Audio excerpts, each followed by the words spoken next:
రామ్ ఒక సాధారణ రైతు కుటుంబానికి చెందినవాడు.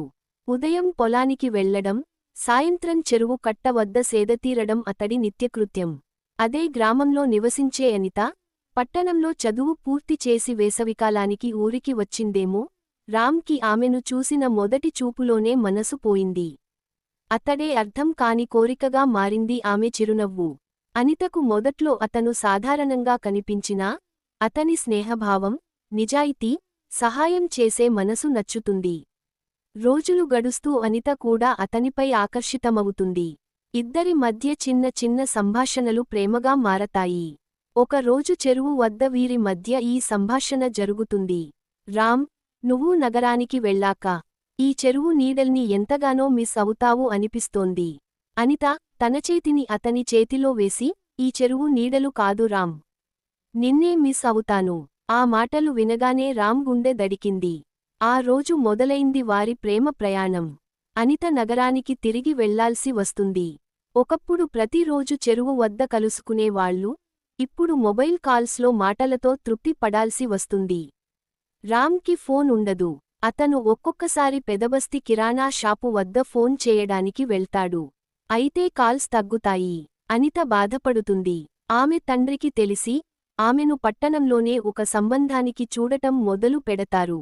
అనిత నిరాకరిస్తుంది. కాని తండ్రి గట్టిగా తేల్చేస్తాడు, ఊర్లో రైతు కొడుకుతో నీ పెళ్లి జరగదమ్మా. అనిత కన్నీళ్లు పెట్టుకుంటూ రామ్కు చివరిసారిగా లేఖ రాస్తుంది. గ్రేటర్ దెన్ రామ్, నా మనసు నీదే, కాని నా చేతుల్లో ఏమీ లేదు. నాన్న మాటకు తలవంచక తప్పలేదు. నిన్ను మరిచిపోవాలని నాకే చెప్పలేను.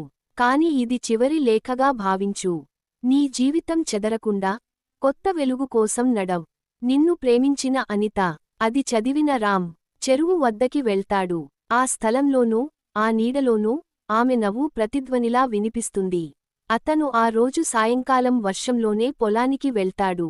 నీటిలో మెరుస్తున్న ఆమె జ్ఞాపకాల్లో మునిగిపోతాడు. కొన్ని నెలల తర్వాత అనిత పెళ్లి అయినా, ఆమె నవ్వు కళ్లకెదురుగా ఉరుముగా మారుతుంది.